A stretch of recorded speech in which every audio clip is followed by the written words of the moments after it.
సంవత్సరాల తరబడి ఎన్ని మందులు వాడినా మీ మోకాల నొప్పులు తగ్గట్లేదా? ప్రాణ పెయిన్ క్లినిక్ లో అత్యాధునిక చికిత్స.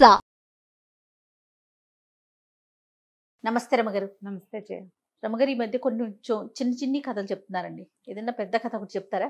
మనం ఇద్దరు అన్నదమ్ములు, ముగ్గురు అన్నదమ్ములు, ఇద్దరు దుర్మార్గులు, ఒకడు మంచివాడు, అవునవును. ఇద్దరు ఒకడు సరైన వాడు కదా, ఒకడు సరైన వాడు, అలాంటి కథలు చెప్పాం కదా. అలాగే మంచి జయిస్తుంది. మంచితనంగా ఉండేవాడికి ఎప్పుడు జయం కలుగుతుంది. అంటే అంతంలో అయినా చివరికైనా వాడికి విజయమే లభిస్తుందని కదా. టైం పట్టినా కూడా అంతే కదా.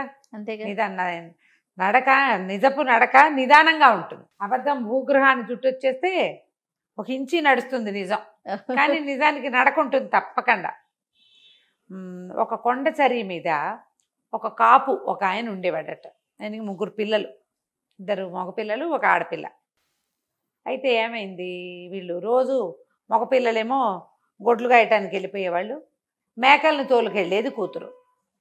వీళ్ళు కొంచెం కొండ సరికి కింద ఉంటే కొండ కొమ్ము మీదకి మేకల్ని తోలుకుపోయేది పాప. దానికి ఒక 14-15 ఏళ్ళు ఉంటాయి. పిల్ల చక్కగా అందంగా ఉండేది. కొండల మీద ఉండే పిల్లలు ఆరోగ్యంగా ఉంటారు. ఒకనాడు అది మేకలు తోలుకుంటూ పైకి వెళ్ళింది. అయితే వీళ్ళు కింద ఉండి కాస్త అప్పుడప్పుడు పిల్ల ఎక్కడుందని గమనించుకుంటారు. గమనించి మేకలు కనపడతాయి, లీలగా పిల్ల లంగా జాకెట్టు కనపడుతూ ఉంటాయి. ఒక వెండి మబ్బు ఒకటి ఇట్లా పొగమంచులాగా కొండ మీదకి జారిందని, ఆ జారి ఈ పిల్ల మీదకి వచ్చిందని, తర్వాత పిల్ల కనపడలేదని తెలుసుకున్నారు వాళ్ళు.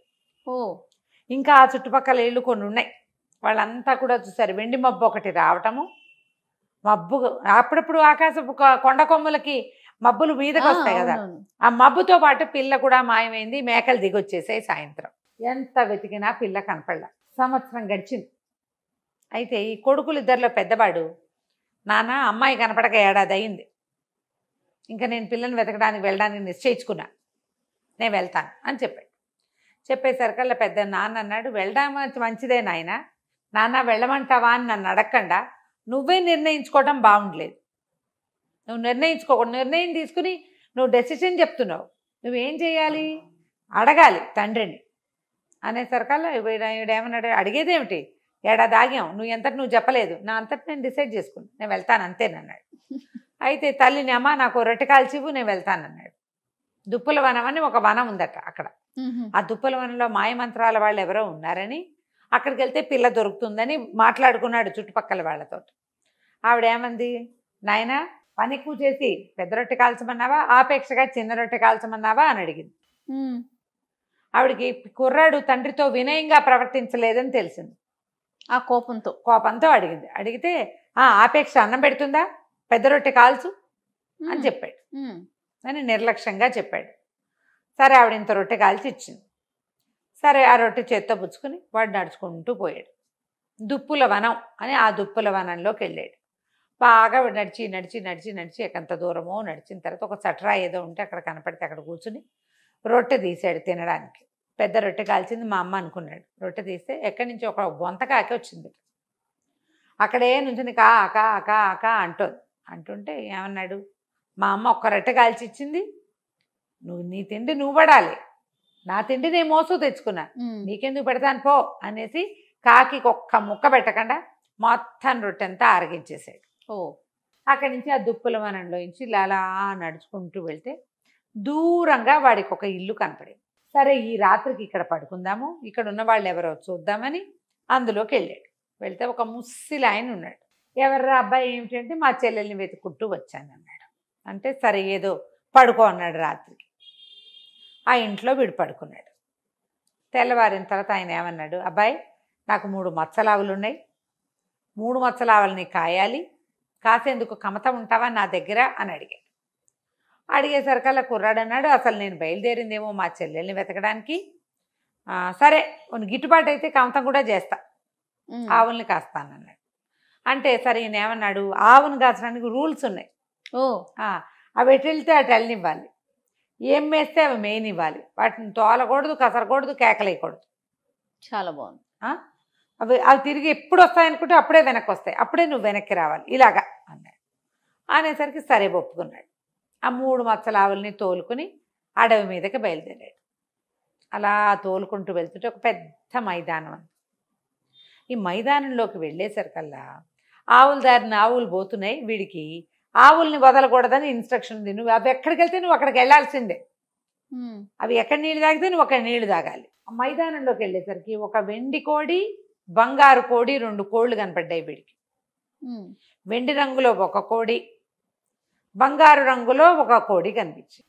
అవి ఎగురుతుంటే వీడికి పిచ్చి సరదా వచ్చేసి ఆవులను వదిలేసేసి ఈ కోళ్ల వెనకాల పడ్డాడు. ఎంత దూరమో పరిగెత్తాడు, కోళ్ళు అందలేదు కోళ్ళు, వదిలేశాడు. మళ్ళీ ఆవుల దగ్గరికి వెళ్ళాడు. అవి ఆ మైదానం దాటి ఇంకో ఎక్కడికో వెళ్తున్నాయి.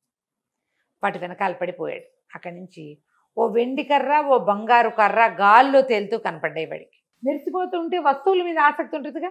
ఈ ఆవుల వెనకాల లేడిక్కవాడు. ఆవులను వదిలేసి ఈ కర్రలు ఎగిరిపోతున్న ఆ కర్రల వెనకాల పడ్డాడు. వీడు పట్టుకోగానే అవి మాయమైపోయింది. అయ్యో. మళ్ళీ ఆవులు ఎక్కడున్నాయో చూసాడు. ఆ వాటి ఎటో పోతున్నాయి.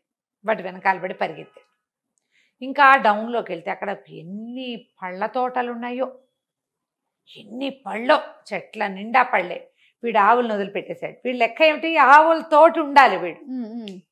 వీడికి పట్టించుకోలే, ఎక్కడికక్కడ వదిలేస్తున్నాడు. పరిగెత్తుకుంటూ వెళ్ళి మరి ఆ చెట్లు ఎక్కేశాడు.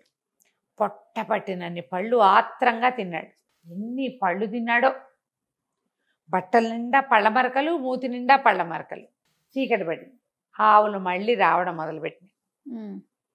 వాటి వెనకాల పడి వచ్చాడు. ఇంటికి వెళ్ళిపోయారు. ఆ ముసలాడున్న ఆ పాకల దగ్గరికి వెళ్ళిపోయినాయి ఆవులు. పాకలు ఉండేసరికల్లా ఆయన ఏమన్నాడు, తోలుకొచ్చావా అన్నాడు. తోలుకొచ్చానండి. ఆవులతోటే ఉన్నావా అన్నాడు. ఆవులతోటే ఉన్నాను అన్నాడు.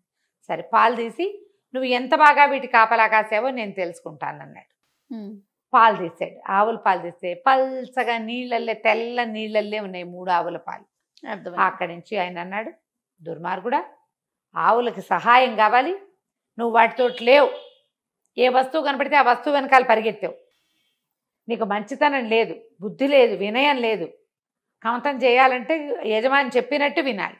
ఆవులకి వాటితోటి మనిషి ఉంటేనే శక్తి అని చెప్పి ఆ చేతిలో ఉన్న ఓ చిన్న గడ్డి కట్టతోటి వాడిని దెబ్బ కొట్టాడు. కొట్టేసరికల్లా వాడు రాయిగా మారిపోయి అక్కడ ఉండిపోయాడు. సంవత్సరం గడిచింది. ఏడాది తర్వాత చిన్న కొడుకు నాన్నని అడిగాడు, నాన్న, చెల్లాయి తప్పిపోయి 2 ఏళ్ళు, అన్నయ్య తప్పిపోయి ఏడాది అయింది. నన్ను ఏమైనా వెళ్ళమంటావా ఒకసారి వెతకడానికి అనేసరికల్లా నాన్న అన్నాడు, నాయన అడిగావు కదా, వెళ్ళిరా ఒకసారి తీసుకున్నావు. నువ్వు అడిగావు కదా, వెళ్ళనా అన్నావు కదా, వెళ్ళిరా, చెల్లాయిని అన్నయ్యని తీసుకురా అన్నాడు. అక్కడి నుంచి వాళ్ళ అమ్మ అడిగింది, బాగా పనిచేసి పెద్ద రొట్టె కాల్చిన నాన్న, ఆపేక్షతో చిన్న రొట్టె కాల్చనా అని అడిగితే పిల్లాడు అన్నాడు, అమ్మ ఆపేక్షతో పెట్టేది చిన్న తుంపైనా చాలమ్మా, నీకు చేత వచ్చినంత ఆపేక్షగా చెయ్యి అని చెప్పి చిన్న రొట్టె కాల్చి చేతిలో పెట్టింది. 2వ వాడు నడుచుకుంటూ బయలుదేరితే దుప్పుల వనంలోకి వెళ్ళిపోయాడు. వెళ్ళేసరికి అలా చట్రాయి దగ్గర కూర్చొని తినడానికి తీసాడు రొట్టె. బొంతకాకి అరుచుకుంటూ వచ్చి అక్కడి నుంచునేసరికల్లా ఏం చేశాడు, అయ్యో ఆకలిస్తుందా, అన్నిసార్లు కాక అంటున్నావు, ఇదిగోనని రొట్టెలో కోసం ముక్క తుంచి పెట్టాడు. తిని మళ్ళీ కాకి మళ్ళీ అరిచింది. సగం తందిని సగం దానికి పెట్టేశాడు. అరిచిన బొంతకాకి ఎగురుకుంటూ పోయింది. వీడు నడుచుకుంటూ ఆ ముసలాయన ఇంట్లో ఏ ఇంటికి తన అన్నయ్య ప్రవేశించాడో అక్కడికి పోయాడు. ముస్సిలాయన బాగా పెద్దవాడు. సరే, ఆయన రాత్రికి ఆయన పడుకోబెట్టి, మా దగ్గర కమత ఉంటావా అంటే, నిజానికి నేను మా అన్నయ్యని చెల్లిని వెతుకుతున్నాను, నువ్వు పెద్దవాడివి, పాపం గొడ్ల వెనకాల పడి ఏం పోతావు, నీ ఆవుల్ని కాస్తూ మా అన్నయ్యని చెల్లిని వెతుకుంటాలే తాత, ఒక ముద్ద అన్నం పెట్టు చాలు నాకు అని చెప్పాడు. ఆవుల్ని తోలుకుని బయలుదేరాడు. ఆవులు మైదానంలోకి వెళ్ళాయి. వీడికి వింత కోళ్ళు 2 కనపడ్డాయి, వెండి రంగు కోడి, బంగారు రంగు కోడి. చాలా ఆసక్తిగా చూశాడు, కానీ వీటిని మనం ఏం చేసుకుంటాం అనుకొని వాటి జోలికి వెళ్ళాల. వాటి దారిన అవి తిరుగుతుంటే వీడి దారిన వీడు ఆవుల దగ్గర నుంచున్నాడు. పోయి ఆవులతో పాటు నడవటం మొదలుపెట్టాడు. అక్కడి నుంచి ఇంకా ముందుకెళ్ళి ఆవులు మైదానాలు దాటి అడవిలోకి ప్రవేశించాయి. అడవిలో ఒక వెండి పొన్ను కర్ర, ఒక బంగారు పొన్ను కర్ర గాల్లో ఎగురుతూ కనపడ్డాయి. అలాంటి కర్రలు చూస్తే ఉత్సాహంగా ఉంటుంది కుర్రాళ్ళకి. ఇట్లాంటివి గాల్లో ఎందుకు ఎగురుతాయి, ఏ మాయ మంత్రాలవో విచిత్రంగా అని వాటి జోలు మనకెందుకని ఆవుల మీద చేతులేసి వాటితో పాటు నడుస్తూ పోయాడు. ఇంకా దాటిన తర్వాత పెద్ద పళ్ళ చెట్ల వనంలోకి ప్రవేశించినాయి ఆవులు. వీడు పొద్దున్నే అన్నం తినొచ్చాడు. కడుపు నిండిన వాడికి మనకి పండెందుకు, పళ్ళుంటే మాత్రం. ఆయన ఆవులతోటి ఉండాలి, ఆయన చెప్పిన రూల్స్. అవి ఎటు వెళ్తే అటు వెళ్ళాలి, అవి ఏం తింటుంటే వాటి దగ్గరే నువ్వు నుంచోవాలి, కన్ను మరుగు కాకూడదు, దగ్గరే ఉండాలి, తోలకూడదు, అవి తిరిగి వచ్చినప్పుడు తిరిగి రావాలి. అదే పెద్దవాడికి ఏ రూల్ చెప్పాడో చిన్నవాడికి అవే రూల్స్. ఆవులతో ఉండమన్నాడు కాబట్టి పళ్ళ చెట్ల దగ్గరికి వెళ్తే ఆవులు ఎటు వెళ్ళిపోతాయో, చెట్టు ఎక్కి కోసుకోవద్దు పళ్ళు. అవునవును. మనం పళ్ళ అయ్యావ ఎందుకు, ఇంటికి వెళ్ళిపోతే సాయంకాలం అక్కడే ఏదో రెండు రొట్టెలు తినొచ్చని కుర్రాడు వాడి జోలికి వెళ్ళాలి. అక్కడి నుంచి దూరంగా మంటలు కనపడ్డాయి. ఈ ఆవులు నడుచుకుంటూ ఆ మంటల వైపుకి వెళ్ళిపోయింది. వీడికి ఇన్స్ట్రక్షన్ ఉంది, ఆవును తోలకూడదు, కసరకూడదు, కేకలేయకూడదు. వీడు వాటితో పాటే వెళ్ళాడు. ఆవులు కసగందల పొగొస్తోంది, ఆ పొగ మధ్యలో ఇంచి వెళ్ళినాయి. వీడు కూడా సేఫ్గా వాటి వెనకాల నడుచుకుంటూ వెళ్ళిపోయాడు. అక్కడ బోళ్ళంత గడ్డి ఉంది. కడుపు నిండా గడ్డి మేసి 3 ఆవులు మళ్ళీ వెనక్కి తిరిగినాయి. తిరిగేసరికల్లా వెనక్కి తిరిగి వచ్చి పిల్లాడు కూడా వాడితో పాటు రెండో వాడు వచ్చేసాడు. వెనక్కి వచ్చేసి ఈ ముసలాయన దగ్గరికి వచ్చాడు. ముసలాయన అన్నాడు, బాగా కాసేవా ఆవుల్ని అంటే, బాగా కాసాను, వాటితో పాటే ఉన్నాను అన్నాడు. అనేసరికి సరే పాలు తీసి చూస్తానన్నాడు. పాలు తీసేసరికల్లా పాలు చిక్కగా పైన వెన తేలుతున్నట్టుగా ఉన్నాయి. ఓహో సరే అండి, అప్పుడు ఆవులకి నచ్చినట్టు చేసావన్నమాట. ఆయన అన్నాడు, సరే అబ్బాయి నీకేం కావాలో చెప్పు అనేసరికల్లా నేనేం చెప్పను, నేను మా చెల్లిని మా అన్నయ్యని వెతుక్కుంటూ వచ్చాను. ఇక్కడ ఏదో రాతి బొమ్మ ఉంది, అదేమో మా అన్నయ్య లాగా ఉంది. గుర్తుపట్టాడు.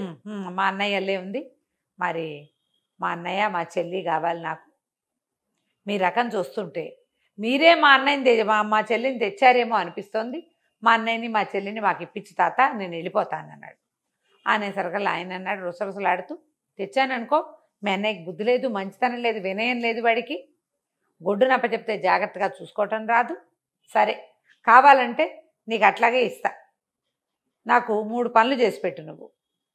ఈ 3 పనులు అయితే అన్నయ్యని ఇచ్చేస్తాడా? అన్నయ్యని ఇచ్చేస్తాను, మీ చెల్లిని కూడా ఇచ్చేస్తాను అన్నాడు. సరే చెప్పమన్నాడు. ముసలివాడు 3 కోరికలు చెప్పాడు. ఏం చెప్పాడు, ఈ కొండ అవతల అడవిలో, కొండ మీద కూడా వెళ్తుంది, ఒక అడవి దుప్పి ఉంది. దాని బ్రహ్మాండమైన కొమ్ములు, ఆడదుప్పి, అది కాళ్ళు చువ్వల్లా ఉంటాయి, మహావేగంతో పరిగెడుతుంది. ఆ దుప్పిని పట్టుకొచ్చి తెచ్చిపెట్టు నాకు, అది కావాలి. తర్వాత అవతల వైపు ఉన్న సరస్సులో ఒక ఆకుపచ్చ రంగు మెడ ఉన్న బాతు ఉంటుంది, అడవి బాతు. అతను సరస్సు చుట్టుపక్కలే ఉంటుంది, ఆ బాతును పట్టుకురా. తర్వాత కొండల మధ్యలో కోనేరు ఒకటి ఉంది, ఆ కోనేట్లో ఎర్ర రంగు మొప్పలు, ఆకుపచ్చ రంగు తోక, పసుపచ్చ మెడ కింద పసుపు తార ఉన్న ఒక అద్భుతమైన చేప ఉంది. ఆ చేపను తెచ్చిపెట్టి, జల చేప. ఈ 3 పట్టుకురా, మీ తమ్ముడు మీ చెల్లిని మీ అన్నయ్యని ఇచ్చేస్తానన్నాడు. వీడు ఎట్టా తెస్తాడు, సరే కుర్రాడు బయలుదేరుతానన్నాడు. అక్కడి నుంచి అడవిలోకి బయలుదేరాడు. బయలుదేరితే దూరంగా వాడికి ఆ దుప్పి కనపడింది. ఆడదుప్పి ఎత్తుగా ఉంది, దాని కాళ్ళు నిజంగా చాలా బలంగా ఉన్నాయి. ఇక పరిగెత్తింది, వీడు దాని వెనకాల పడ్డాడు. పడి పడి పడి ఏమనుకున్నాడు, ఒక జాగిలం గనక ఉంటే దీన్ని పట్టేస్తాను నేను అనుకున్నాడు. సడన్గా ఎక్కడి నుంచి వచ్చిందో పెద్ద కుక్క వచ్చింది. అక్కడి నుంచి కుక్క వీడు కలిసి దాన్ని కాసేసి ఆ దుప్పిని కట్టేశారు. ఆ దుప్పిని భుజాన్ని వేసుకున్నాడు, అడవిలో గుర్తుగా ఓ చోట పెట్టాడు. అక్కడి నుంచి ఇప్పుడు సరస్సు దగ్గరికి బయలుదేరాడు. బయలుదేరేసరికి అలా సరస్సు దగ్గరికి వెళ్ళేసరికి వాడు రోజులు పడతాయి ఈ పనులన్నిటికీ.